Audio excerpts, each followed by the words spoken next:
Alam po ninyo, I was appointed by President Marcos to PNR in April of 2023. Okay? Ngayon po, I am or I will be celebrating my first year anniversary at PNR on Oo. April 28, no? Oh, eto si Michael Ted Macapagal, chairman ng PNR. Pinapaliwanag niya dito, 1 taon na daw siyang appointed. Ano pakialam namin? Happy lang siya. Oh, happy lang siya. Anong abuse of power dyan? I-play natin. I-play natin, ha? Anong abuse of power dyan? Eto, pakingge, ha?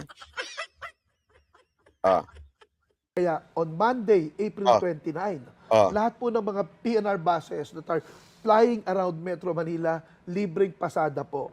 So lahat po ng PNR trains inuulit. Kaya daw, kasi nga 1 year na siya, so kaya daw, libre na ang PNR sa Monday dahil 1 year na siya.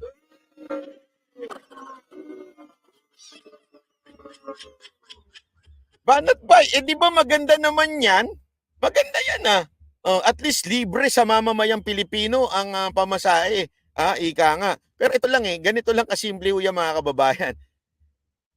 So kung gagawin ng lahat ng appointee yan, na 1 year na silang in-appoint, at maggagawa sila ng isang bagay para lang mag-celebrate ng kanilang 1 taon. Sa tingin niyo magkano malulugi ng gobyerno? Ulitin natin i-play natin. At PNR on April 28, no? So, salamat, sir.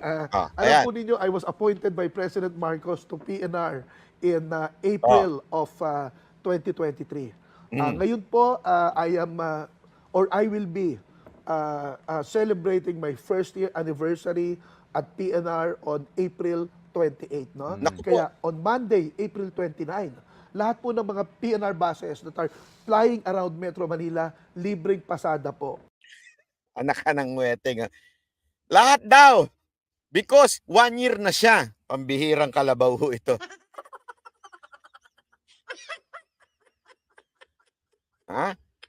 Isipin nyo kung lahat po ng in-appoint ni Marcos magse-celebrate at ganyan mag-celebrate, luging-lugi ang ating gobyerno niyan.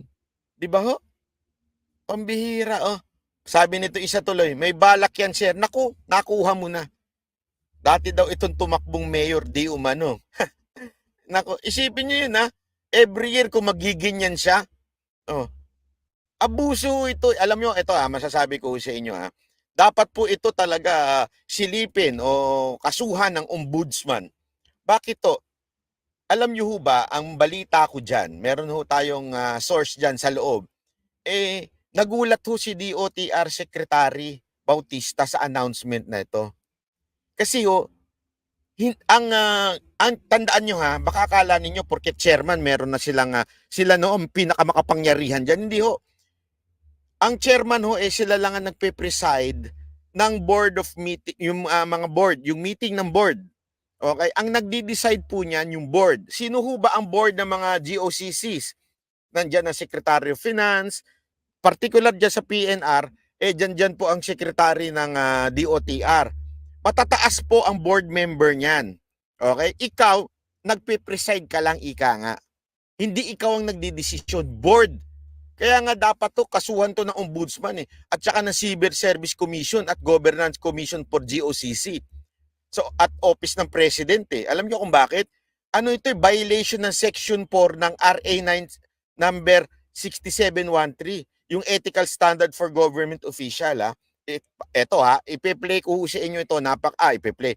Babasahin ko sa inyo ito kasi importante ito maintindihan ng mga kababayan natin Itong Republic Act number 6713 ng ating ito Section 4 Norms of conduct of public official and employees. Every public official and employee shall observe the following standard as personal conduct and discharge execution of official duties.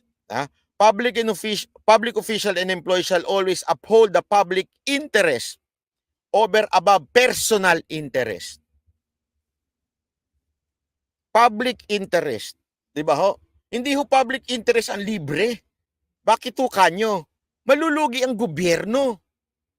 Isipin nyo, lahat ng appointed official ng gobyerno, kung mag-celebrate ng 1 year nila,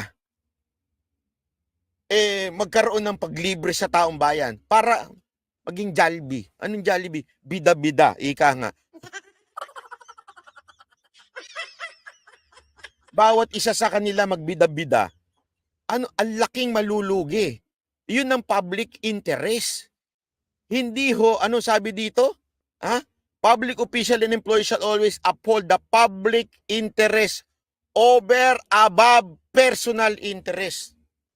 All government resources and power of their respective offices must be employed used efficiently, effectively, honest, and economically.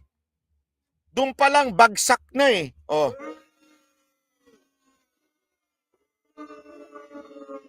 Ano ito?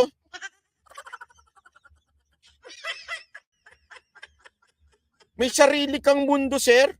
Chairman Michael Ted Macapagal. Isipin mo, gayahin ka ng lahat ng appointed. Paano kunwari si Gadon? Halimbawa, after 1 year, mamigay ng ganito-ganito, mag-celebrate mamigay. Alam mo, maaaring, ay, maganda yan, namimigay. Pero saan ba galing yan? Halimbawa lang ibang opisyal, ganun din ang gawin, mamigay. Kanino ho ba galing? Hindi naman galing sa sarili nilang bulsa yun. Pera ng taong bayan, every year, lahat ng appointed, may ganyang klaseng pautot at bida-bida.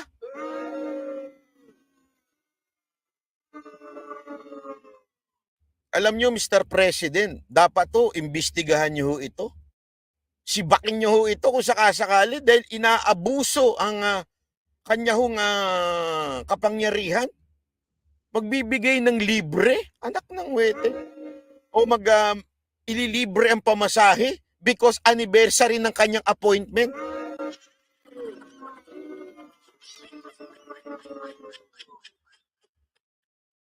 Okay pakinggan parang, libre pamasahe kasi sana kung ganito libre pamasahe kasi today is Bonifacio Day o kaya today is kunwari lang Senior Citizen Day. Sa lahat ng senior citizen libre. Okay 'yun. Bakit to? Kasi hindi naman araw-araw senior citizen at hindi naman araw-araw senior citizen day at madaming ganun. Hindi naman ho. Ito mantakin mo. Na-appoint lang siya ng 1 year and to celebrate his appointment, libre pamasahe.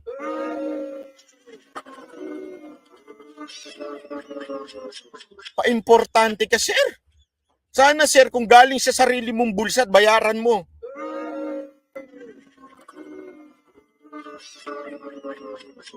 Alam mo, sir, meron bumulong sa akin meron kasi daw kayong balak, tumakbo kayong mayor uli. Ewan ko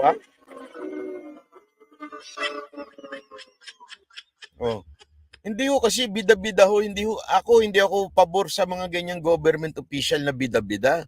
'Di ba ho? Grabe na nga. Baka sa second year bourse niya, libre na po. Ano to? Baka sa second year niya, anniversary niya, libre pa din, boss. Naku. Taon-taon libre. Alam nyo, ganyan talaga ang buhay pagka naglagay ka ng mga opisyal sa gobyerno na tila mga kandidato. Pambihira, Sabi nito, maganda sir, pati birthday ninyo, ano nyo na, ipagdiwang nyo na. Di ba po? Yun ang maganda. Tama, mali.